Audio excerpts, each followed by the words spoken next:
विघ्न विनायक मूर्ति की जय। शिवशक्त्या युक्तो यदि भवति शक्तः प्रभवितुं न चेदेवं देवो न खलु कुशलस्पन्दितुमपि अतस्त्वाम् आराध्यां हरिहरविरिञ्चादिभिरपि प्रणन्तुं स्तोतुं वा कथमकृतपुण्यः प्रभवति। பரம கருணாமூர்த்தியான சர்வஜகன்மாதாவான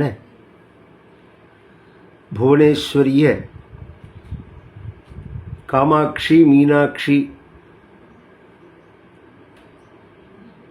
சாரதாம்பாள், விஷாலாட்சி இத்தியாதி பல ரூபங்களில் பிரகாசிக்கக்கூடியதான ஒரு ஜெகன்மாதா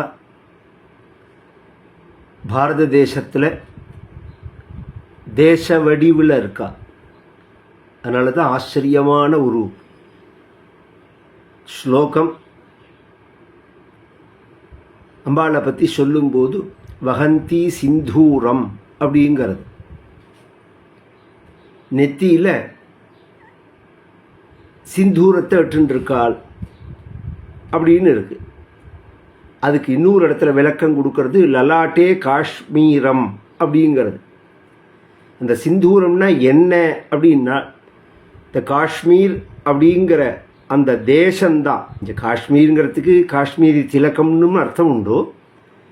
நம்ம பாரத மாதா அப்படின்னு எடுத்துட்டா அவளோட திலக்கம் எது அப்படின்னு சொன்னால் காஷ்மீர் அப்படிங்கிறது தான். அப்பேற்பட்ட அவளுடைய சரணம் எது அப்படின்னா கன்னியாகுமாரி அப்படிங்கிறது. ஒரு ஆச்சரியமான ஒரு அமைப்பு பாரத தேசத்தோட அமைப்பு. பாரத மாதா அவளோட ஒரு வெற்றியை நாம் இப்போ கொண்டாடின்னு இருக்கோம். ஒரு ஆச்சரியம் என்னன்னா, ஒரு 2 மாதம் முன்னாடி நம்ம ஆச்சாரியால் பார்க்கும்போது தோணினது, இந்த தேசத்துக்காக இப்போ ஒன்று செய்யணும் அப்படிங்கிறத பற்றி ஆச்சாரியால்கிட்ட விண்ணப்பிச்சுட்டோம்.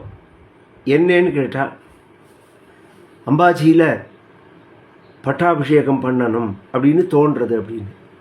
உடனே பண்ணுங்கோத அப்படின்னு சொல்ல நம்ம ஒரு புண்ணிய தினத்தில் பண்ணினா அது விசேஷம் அப்படிங்கிறதுக்காக ஆஷாட நவராத்திரியை தேர்ந்தெடுத்தது. ஏன்னா உடனே பண்ணுறதுனாலும் சாத்தியம் இல்லை, எல்லா ஏற்பாடும் பண்ணிட்டு தான் பண்ணணும். இது இந்த எண்ணம் உதிச்சது 2 மாதம் முன்னாடி. அதுக்கப்புறம் தான் நம்மளுடைய தேசத்தில் இந்த தாக்குதல் நடந்தது. தேசம் பதிலுக்கு குற்றவாளிகளுக்கு தண்டனை கொடுத்தது, ஜெயத்தை அடைஞ்சது. உலகம் முழுக்க பாரத தேசத்தை பார்த்து பிரமிக்கிற மாதிரி, பயப்படுற மாதிரி,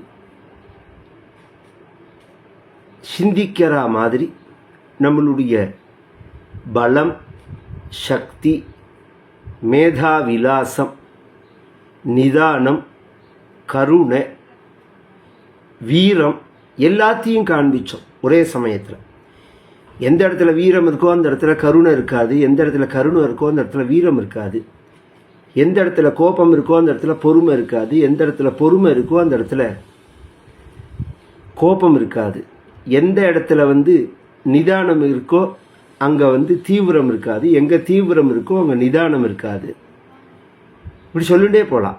இது எல்லாத்தையும் ஒருங்கே அமையப்பெற்ற மகாத்மாவான ஒரு மகாராஜா நமக்கு அமைஞ்சார். மகாத்மாவான மகாராஜா தாமோதரதாஸ் மோடி, நரேந்திர மோடி. அதனால் இந்த ஒரு காரியத்தை செய்யும்போது நமக்கு உணர்ச்சிக்கு இடம் கொடுக்காம தீர்க்க ஆலோசனை பண்ணி காரியங்களை செஞ்சோம். இந்த யாரையும் நாம் பழிவாங்கணுங்கிற அவசியங்கள்லாம் கிடையாது. நாம் நிம்மதியாக இருக்கணும், சாந்தியாக இருக்கணும். நாம் மிருகங்கள் இல்லை. ஒரு தெருவிலேருந்து மற்றொரு தெருக்கு போகிறதா இருந்தால் சண்டை வரும் அப்படிங்கிற மாதிரி இல்லை. நம்ம தேசத்தில் நாம் நிம்மதியாக இருக்கணும். அதுக்கு யார் இடையூறு செஞ்சாலும் அவர்களை விடக்கூடாது. அதனால தான் தமிழில் ஒரு அழகான வார்த்தை, வீண் வம்புக்கு போகக்கூடாது, வந்த வம்பை விடக்கூடாது அப்படின்னு. இதுக்கு சரீர பலம், புத்தி பலம் இதெல்லாம் தேவையாக இருந்தாலும் எல்லாத்தையும் தாண்டி ஆத்ம பலம் தேவை, தெய்வ பலம் தேவை. இதெல்லாம் இருந்தால் தான் இதில் நாம் வெற்றி அடைய முடியும். முயற்சி யாருமே பண்ணலாம், அது பலிதமாறதுங்கிறது பகவானுடைய கிருபையினால தான் பகவானே சொல்கிறான். கர்மண்யேவ அதிகாரஸ்தே மா பல்லேஷு கதாச்சனான். இதுக்கு எத்தனையோ மகான்கள் எத்தனையோ வகையான காரியங்களை பண்ணியிருக்காங்க இந்த வெற்றியை அடையிறதுக்கு. ஆனாலும் சாஸ்திரங்களில் நாம் கவனித்தோம் அப்படின்னு சொன்னால், இது மாதிரி ஒரு ஆபத்து வரும்போது என்ன பூஜை பண்ணணும், என்ன தெய்வத்தை வழிபடணும், என்ன தெய்வத்தை வழிபட்டால் நமக்கு பலன் கிடைக்கும் அப்படிங்கிறதெல்லாம் சொல்லும்போது அம்மாவை தான் பூஜை பண்ணணும் அப்படின்னு சாஸ்திரங்கள் சொல்கிறது. ஆபதி கிங்கரணீயம் அப்படின்னு ஆதிசங்கரை பார்த்து ஒரு சிஷ்யன் கேட்குறான், ஆபத்தில் என்ன பண்ணணும் அப்படின்னு. அதுக்கு ஆச்சாரியால் சொல்கிறா, ஸ்மரணீயம் சரணயுகலம் அம்பாயாகா அப்படின்னு. உடனே அவன் கேட்குறான், அம்பாளுடைய சரணங்களை நாம் நினைக்கணுங்கிறார். அதுக்கு சிஷ்யன் கேட்டான், அந்த ஸ்மரணம் நமக்கு என்னத்தை கொடுக்கும், தத் ஸ்மரணம் கிம் குருத்தே, என்ன செய்யும்னு கேட்டான். அதுக்கு ஆச்சாரியால் சொன்னால், பிரம்மாதீனபி கிங்கரி குருத்தே, பிரம்மாதி தேவதைகள் எல்லாமே நமக்கு வேலை செய்பவர்களாக செய்யும். ஏன் அப்படின்னா, ஹரி பிரம்மாதீனாம் ஆச்சாரியால் முதல் ஸ்லோகத்தில் சொல்லும்போதே, சிவசக்தியாயுக்தோ எதிபவதி சக்த பிரபவித்தும் நச்சே தேவம் தேவோ நகலு குசல ஸ்பந்தித்துமப்பி ஆதஸ்துவா ஆராத்யாம் ஹரிஹர பிரம்மாதிபிரபி பிரணந்தும். ஒன்று ஆராதிச்சு தான் பிரம்மாவாகட்டும், விஷ்ணுவாகட்டும், சிவனாகட்டும் அந்தந்த சிருஷ்டி ஸ்திதி சம்ஹாரம் அப்படிங்கிற சக்தியை அடைஞ்சார்கள் அப்படின்னு. அப்போ எல்லாருக்கும் ஆதார சக்தியை அம்பாள் பிரகாசிக்கிறார். அப்போ அத்தனை தேவதைகளையும் நமக்கு அனுகூலமாக பண்ணுவாள் அம்பாள் அப்படின்னு. அது மட்டும் இல்லை, தேவி மகாத்மியத்தில் 12வது அத்தியாயத்தில் சொல்லும்போது, சர்வாபாதா வினிர்முக்தோ தனதானிய சமன்விதா மனுஷ்யோ மத்பிரசாதேன பவிஷ்யதி நசம்சயா, எல்லா வகையான பாதைகள்லேருந்தும் விடுதலை அடைவார்கள். அது மட்டும் இல்லை, பராக்கிரமஞ்ச யுத்தேஷு ஜாயத்தே நிர்பய புமான் ரிபவஹ சம்ஷயம் யாந்தி கல்யாணஞ்ச உபபத்யதே. எப்பேற்பட்ட யுத்தமாக இருந்தாலும் என்னை பூஜை பண்ணிட்டா, தர்மமாக பண்ணுற யுத்தம், அதர்மமாக இல்லை, தர்மமாக பண்ணுற யுத்தத்தில் நான் கூட இருந்து வெற்றியை கொடுப்பேன், கல்யாணத்தை கொடுப்பேன், ஜெயத்தை கொடுப்பேன்கிறாள் அம்பா. அதனால தான் நம்ம பெரியவா அத்தனை பேரும் ராஜராஜர்கள்லாம் என்ன இஷ்ட தெய்வமாக பெருமாளை சிவனை வழிபட்டாலும் அந்த ஊரில் பார்த்தேன்னா ஆதிபராசக்தி, காளி, துர்கை, மாரியம்மன் இப்படி எத்தனையோ பேர்களில் பல தெய்வங்களுடைய ஆலயங்களை நிர்மாணம் பண்ணியிருப்பார்கள். அந்த ஆலயங்களை முழுக்க நாம் இப்போ பண்ண வேண்டிய காரியம் என்னன்னா, பாரத தேசம் முழுக்க இருக்கக்கூடியதான அம்மனுடைய கோவில்கள் முழுக்க நாம் விசேஷமாக பூஜைகளை பண்ணணும், ஆபத்துகள் வராமல் இருக்கிறதுக்கு. அதில் விசேஷமான பூஜையாக ஜூன் மாதம் 25 அமாவாசை அன்னைக்கு ஆரம்பித்து ஜூலை 4ஆம் தேதி நவமியோட ஆஷாட நவராத்திரி, வாராகி நவராத்திரி அப்படின்னு சொல்லக்கூடிய புண்ணிய தினத்தில்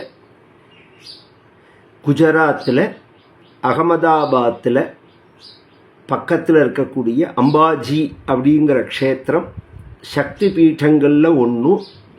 சக்தி பீட்டங்களில் அம்பாளுடைய ஹிருதயஸ்தானமாக இந்த ஹிருதய பிரதேசம் விழுந்த இடம் அது பிரகாசிக்கிறது. அந்த இடத்துல ராஜராஜேஸ்வரி புவனேஸ்வரி பட்டாபிஷேகம். அது மட்டும் இல்லை, அந்த பட்டாபிஷேகம் அப்படிங்கிறது லோகக்ஷேமத்துக்காக பண்ணுறது அப்படிங்கிறது பொதுவாக இருந்தாலும், இந்த சமயத்தில் இப்படி வரப்போகிறதுங்கிறத முன்னாடியே யூகிச்சிந்து அம்பாள் பண்ணி அனுகிரகத்தினால குருமுகமாக நமக்கு சொல்லி அந்த ஏற்பாடு ஆகியிருக்கு. 9 நாளும் விசேஷமாக தேவி பாகவத நவாக பாராயணம், நித்தியப்படி அம்பாளுடைய விசேஷமான நவாவரண பூஜை, தசமஹாவித்யா பூஜை, நித்தியப்படி சண்டி ஹோமம், தசமஹாவித்யாவில் ஒவ்வொரு விசேஷமான ஹோமங்கள், மகாகணபதி ஹோமம், நித்தியப்படி இந்த ப்ரோக்ராமுக்காக கலந்துண்ட பக்தர்களுக்கு எடுத்த கிளாஸின் படி எல்லாரும் தேவி மகாத்மியம் சண்டி பாராயணம் பண்ணுவோம், லலிதா சகஸ்ரநாம பாராயணம் பண்ணுவோம், 4 வேத பாராயணம், ராத்திரி தேவி பாகவத உபன்யாசம். அதை விட நித்தியம் எத்தனை சுமங்கலிகள் இருக்கார்களோ அத்தனை பேருக்கும் பூஜை, வஸ்திரம் கொடுத்து சுவாசினி பூஜை, கன்னிகா பூஜை.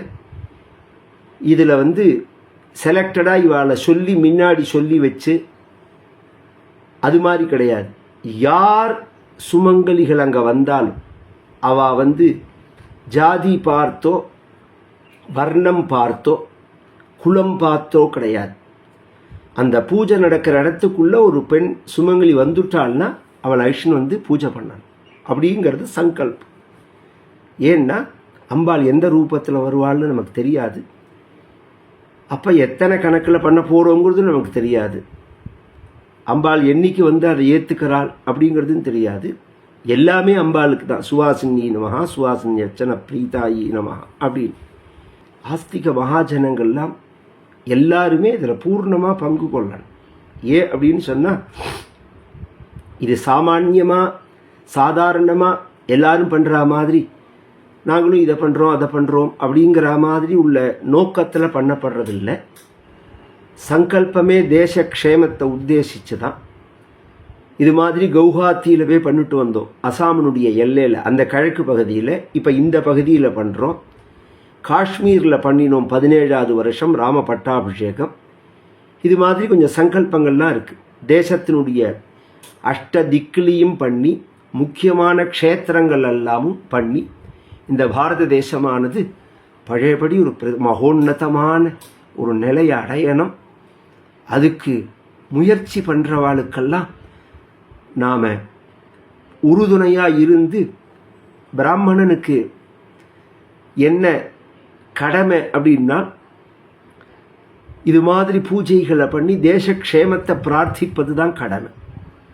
அதனால் அந்த ஒரு காரியத்தை நாம் பண்ணணும்னு தான் இதை ஏற்பாடு பண்ணியிருக்கோம். யாராருக்கு என்ன சக்தி உண்டோ அத்தனை பேரும் இதில் கலந்துண்டு அம்பாளுடைய பரிபூர்ண கிருபையை அடையணும். யாருக்காவது இந்த விவரங்கள் தெரிஞ்சுக்கணும் அப்படின்னு ஆசைப்பட்டால் இந்த நம்பரை குறிச்சிக்கோங்க. இந்த நம்பருக்கு மெசேஜ் அனுப்புங்க, ஃபோன் பண்ணக்கூடாது, மெசேஜ் அனுப்புங்க. அவளுக்கு விவரங்கள் அனுப்பிச்சி வைக்கப்படும். 9003132145. திரும்பவும் சொல்கிறேன், 9003132145. आदिपराशक्ति माता की जय, भारत माता की जय, सद्गुरुनाथ महाराज की जय, आंजनेय मूर्ति की जय.